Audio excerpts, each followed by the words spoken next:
Now on KSBW Action News 8, city leaders putting the Capitola Mall in the spotlight. A closer look at redevelopment plans, where affordable housing is now available and what it means to the surrounding development plans for a growing Central Coast city. And CAL FIRE mops up the potentially devastating Piney Fire in Carmel Valley, where we stand tonight. Coverage you can count on. KSBW Action News 8 starts right now. Good evening, everyone. I'm Dan Green. We are starting now, hours after Hurricane Milton made landfall in Florida as a Category 3. It is headed out to the Atlantic right now. There remains a lot of people that are dazed, dealing with devastation right now.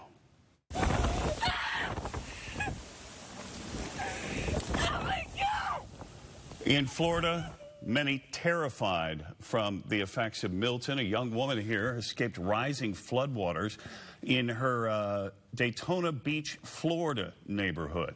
10 people known to be killed in that hurricane. The number is expected to climb.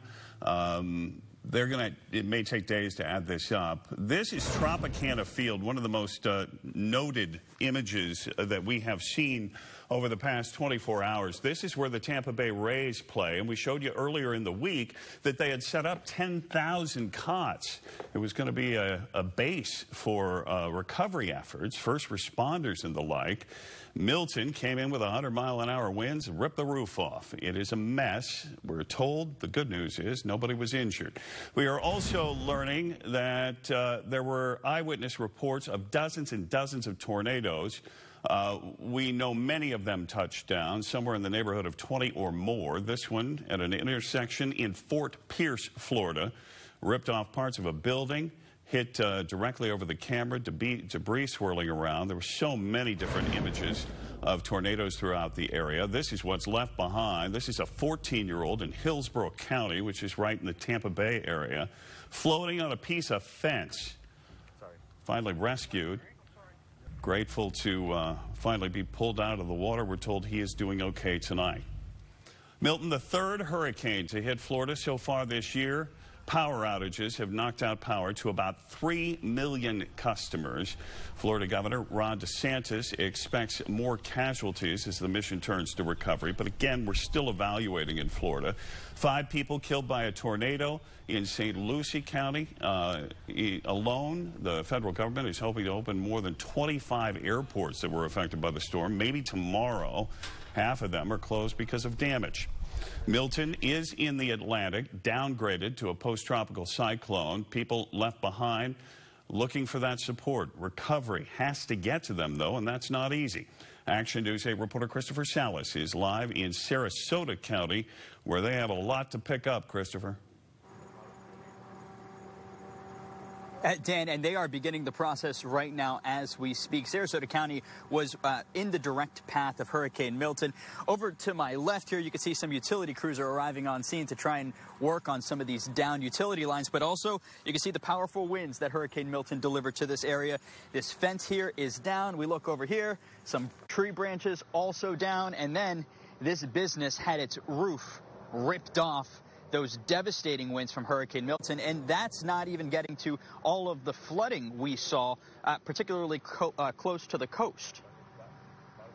Thousands of Floridians returning home just hours after Hurricane Milton made landfall along the state's west coast. When I was looking at the weather, I was not expecting anything to be here when we came back. It's unfortunately become routine for Tom and Marcia James. So since July, 4 and 13 months. It's just crazy. Their Venice Beach home is still standing. Sunroof. But once again, they're left picking up the pieces. It's done, dryer's done, the AC, it's our car. Milton slammed into the Siesta Key and Sarasota area Wednesday as a Category 3 storm. Powerful demonstrations of just how strong the winds were from Milton. If you take a look behind me, you can see that roof completely ripped off that home. Those powerful winds also ripping the roof off Tropicana Field. On the other side of the state, residents experiencing violent tornadoes taking lives along the way. This has been a tragic 24 hours. We have 5 confirmed fatalities from this event. On Thursday, floodwaters remained in the streets, prompting dramatic rescues. And despite the devastation, thankfully, this was not the worst case scenario. Tom and Marcia feel the same way. We are so much better off than than so many. You know, a familiar sentiment we've heard from people here on the Gulf Coast. Right now, it is a urgent priority for emergency officials and utility crews like the one that's right over here to try and restore power to the millions of Floridians who are still without it. Dan? Christopher, you're a South Florida guy, and you cut your teeth on Hurricane Andrew. This one feels so much different, though, because it's so widespread and it's so random. Am I wrong? No, you know, that is something actually that a lot of southwestern Floridians were mentioning leading up to Hurricane Milton, is the fact that they're getting these storms, it seems, more often, and they're almost unpredictable to track. Now, this track actually was very much on the mark, but if you remember back in 2022, down in Fort Myers, you know, that storm really dipped at the last second. And it surprised a lot of people down there and caused more than $100 billion worth of damage. And that was something that, you know, people kept reiterating leading up to Milton making landfall, was that, you know, you just never know what these storms are going to do. Dan? All right. Christopher, hang in there. Stay safe. Thanks very much. Appreciate it. Following latest developments all the time. Continuing coverage anytime on our website at KSBW.com. You can also go to the very local app as well. Here at home in Capitola, a major push to try and help redevelop the Capitola Mall and the busy roadway that leads to it. City leaders want to bring in more business and development to the mall. Tonight, the city council there will get results of an economic development plan outlining how they could possibly work with the owners of the mall to make it more financially feasible to develop that property. They might offer tax breaks. They could waive permit fees, things like that. The council looking for plans to revitalize 41st Avenue to make it safer and make it a multimodal corridor, as they call it. I think it would be a great thing if the city of Capitola could make this whole area more user-friendly, more neighborhood-friendly, and I'd like to see some things come back that are missing now. If they're going to do that, that would be awesome. If they're going to help the small businesses, that would be great. Any little bit of help we can get from anywhere is good. Some improvements are already underway on 41st Avenue. The former Lucky is now a New Leaf store. That'll be opening very soon. They're looking for development like that to attract more foot traffic to nearby businesses. And then there's a residential component, which we'll talk about tonight at 6. We have some breaking news out of Santa Cruz County. A guilty verdict has been handed down for Leo Langell. He was charged with first-degree murder for the murder of his girlfriend, Alice Herman, in December of last year. Investigators say he strangled her at her Capitola home before her remains were dumped in a park in the Berkeley area. Again, he has been found guilty. We will have much more in a live report coming up tonight on Action News 8 at 6. Containment on the rise at the Piney Fire in Carmel Valley, burning for 2 days now. CAL FIRE says containment's up to 50%. They're holding at 221 acres. They devoted a lot of resources. The effort, they say, has paid off. Evacuation orders, warnings lifted for all of the area last night. The county is asking anybody returning home, be real careful. Carmel Valley Library remains a temporary evacuation location. That'll be that way until at least Saturday, only during library hours, though. Now, prescribed burns. There is a new effort to make people aware of when they happen. They, of course, are used to clear brush in any area, but if people don't know about them, they can cause concern. Santa Cruz County is adding a plan to send out notifications about prescribed burns using the Cruise Aware system. You're encouraged to sign up. Click on the link on our story at KSBW.com. A ribbon-cutting ceremony on a new affordable housing complex for families in Marina today. They have one-bedroom units. They start at $695 a month. It's part of a larger project aimed at fostering growth. Action News 8 reporter Brooke Kinnebrew is live there right now. Brooke?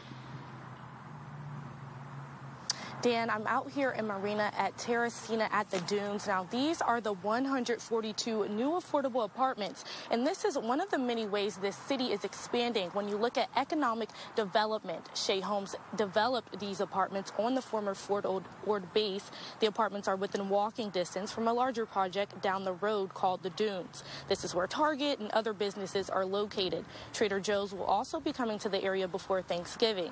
City leaders say with tourists visiting and homeowners relocating from the Bay Area to live here, it's exciting to see this area grow. I am so thrilled and proud of, we have the pump track, we have the skate park.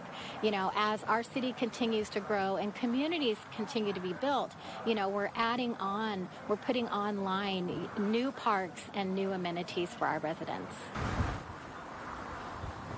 The city of Marina says they recently invested $2 million for the downtown revitalization plan. In total, they'll be investing almost $15 million on Del Monte Boulevard to make it more bike-friendly and walkable. The city also says the widening and safety of Empton Parkway project should be completed by spring of 2025. Reporting in Marina, I'm Brooke Kennebrew, KSBW Action News 8. Brooke, thank you. Now, the Central Coast High School will be able to play under lights. Marina High School installing their lights using a big crane, put them into place. Major milestone for their field. They started a field renovation project earlier this year. They want everything ready by next football season. They are the third Monterey County high school in the past year to put lights up. All right, we have more coming up. The passing of Ethel Kennedy from the famous Kennedy family. We'll have her legacy. Also, campaign season heating up. We'll have an update, catching up with the candidates. And mental health and the family, what experts say you can do for 5 minutes a day to make a big difference. All coming up on Action News 8 at 5.